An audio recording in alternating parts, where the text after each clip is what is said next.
Good morning, friends. I can, I will. Sir ने मुझे मौका दिया आप लोगों के सामने खड़े रह के बोलने के लिए। उन्नति परिवार ने मुझे आज यहाँ आप लोगों के सामने बुलाया है, तो इसके लिए नहीं कि मैं इसलिए नहीं आया कि आप लोगों को कुछ सिखाऊं। मेरी वो औकात नहीं है कि मैं आप लोगों को कुछ सिखाऊं। एक्चुअल में तो जैसे अभी सर ने कहा कि मैं आप लोगों से कुछ ना कुछ सीखने ही आया हूँ। सर ने एक सूत्र दिया, आई कैन आई विल, जो एक साल पहले मेरे लिए इस सूत्र का कोई वैल्यू नहीं था। आई कैन आई विल, मैं कर सकता हूं और मैं करूंगा ही, जो एक साल पहले मेरे लिए ऐसा था कि मैं क्या कर सकता हूं, मैं कुछ नहीं कर सकता। जब मैं ईपैड करने के लिए यहाँ पर मेरे किसी फ्रेंड ने मुझे सजेस्ट किया था, और जब मैं यहाँ पर आया था, मेरे आज कुछ सीनियर ईपैडियंस फ्रेंड्स बैठे हैं, उनको पता है मेरी उस टाइम पे हालत कैसी थी। मतलब इन लोग मेरे पास में बैठने के लिए भी तैयार नहीं थे उस टाइम पे, ऐसी मेरी कंडीशन थी। इतना मैं डिप्रेशन में था, जो काम मैं कर रहा था उस काम को मैं शट डाउन करने की मूड में था कि मुझे ये काम नहीं करना है। मैं मेरे सर्वाइवल के लिए जो कर सकता हूँ बस उसको लिमिटेशन में रख करके मैं उतना ही काम करूँ और अपने आप को एक सीमित कर दूँ। तो जो मेरे बड़ी बने थे उस टाइम पे ईपैड में, वो ऐसे इधर उधर भाग रहे थे कि ये इसको मेरा बड़ी बना दिया है, ये तो गए काम से, ऐसी पोजीशन हो गई थी।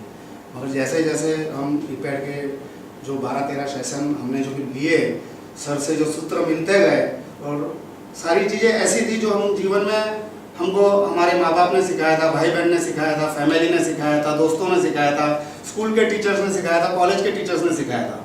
सब चीज़ें आती थी। ऐसा जब सर बता रहे थे तो ऐसा था कि ये तो पढ़ा है, ये तो देखा है, ये तो सुना है, मगर हम उसको अपनी रूटीन लाइफ में कहीं पर भी कुछ भी उस चीज़ को इस्तेमाल नहीं कर रहे थे, या उसका कोई ऐसा चीज़ नहीं हो रहा था कि जिससे हम अपनी लाइफ को आगे ले जाएं।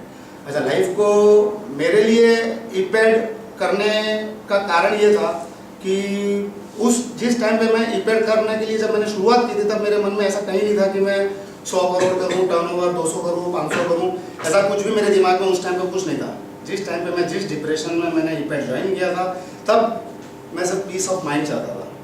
तो जब मैं यहाँ पर आया तब मुझे वो पीस ऑफ माइंड मिला, एक नया सूत्र मिला ईपैड के दौरान ही, कि जिंदगी सीटी बजाते बजाते, जो मैं हर बार जब भी मुझे बोलने का मौका मिलता है तो मैं ये कहता हूँ कि सीटी बजाते बजाते आना है और सीटी बजाते बजाते जाना है। तो सीटी बजाना तो स्कूल में भी आती थी, कॉलेज के बाहर भी आती थी, मगर वो जो सीटी बजाने के लिए जो लयबद्ध, जो सुर जो सर ने मुझे दिए हैं, तो वो सुर लेकर के वो सीटी को और सुरीली करने में मैं लगा हुआ हूँ। उसमें मेरा परिवार भी आ गया, कि परिवार जो पहले बहुत डिस्टर्ब रहता था मेरे से, मेरे एटीट्यूड से, मेरी हैबिटों से, वो आज काफ़ी सेटल हो गया है। फिर मेरा ऑर्गेनाइजेशन जो मैं एकदम कैजुअल में था कि भाई ठीक है, होएगा, ऑर्डर आए हुए हैं, बनेंगे, शिपमेंट होगा, जाएगा, पैसा आएगा, ठीक है, लेट पेमेंट हो रहा है, ये हो रहा है, अब वो सारी चीज़ें भी हट गई है। एक कमिटमेंट बना करके चलते हैं, ये ऑर्डर ऐसे आने हैं, इसको ऐसे लेना है, इसको ऐसे करना है, इसको ऐसे एग्जीक्यूट करना है, इसमें ऐसे प्रॉफिट निकालनी है। तो ऑर्गेनाइजेशन भी उस तरीके से सेट हुआ है। सोशल लाइफ, जो जैसे मैंने बताया कि जो मेरे आसपास के जो लोग थे, जो मेरे साथ में उठना बैठना पसंद नहीं करते थे, तो अभी उनका फ़ोन आने लग गया, भाई योगेश किधर है तू, कब मिल रहा है।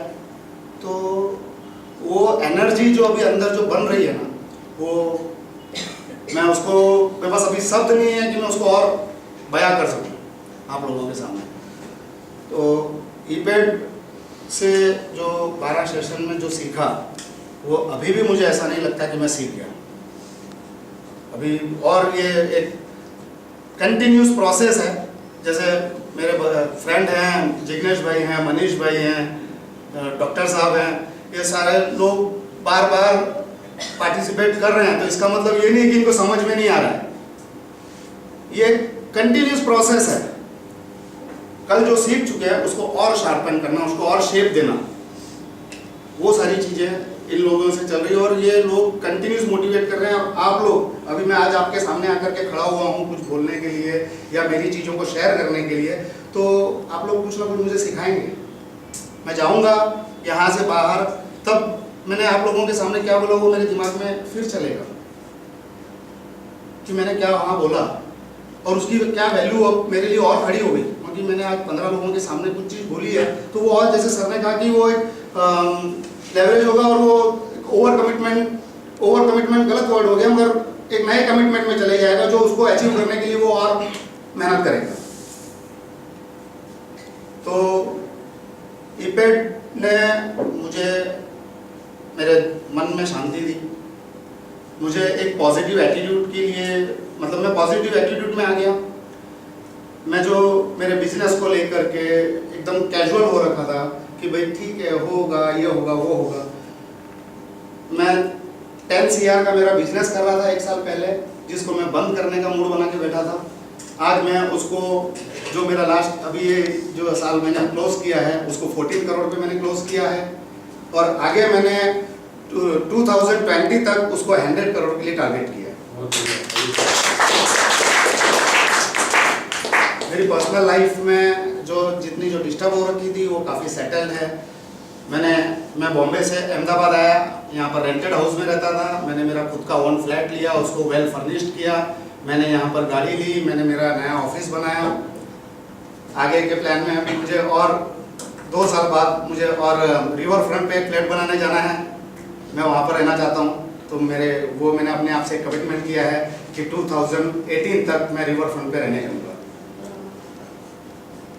फिर सोशल कमिटमेंट्स में, बिजनेस कमिटमेंट्स में मैंने अभी जैसे बताया कि मुझे 2020 तक मुझे 100 करोड़ तक मेरी कंपनी को ले जाना है। प्लस कुछ डाइवर्सिफिकेशन मैंने प्लान किए हैं, जैसे मैं टेक्सटाइल बिजनेस में हूँ तो टेक्सटाइल बिजनेस के अलावा मुझे रेस्टोरेंट बिजनेस में जाना है, डेयरी प्रोडक्ट में जाना है। तो वो सारी चीज़ों के ऊपर भी दिमाग चल रहा है। तो और ईपेड कंटिन्यूस करते रहेंगे तो वो कंटिन्यूस दिमाग में एक पंच देती जाएगी कंटिन्यूसली। तो वो चीज़ दिमाग में चल रही है और आप लोगों के साथ में कंटिन्यू जुड़े रहेंगे तो ऐसी सारी चीज़ें मिलती रहेंगी।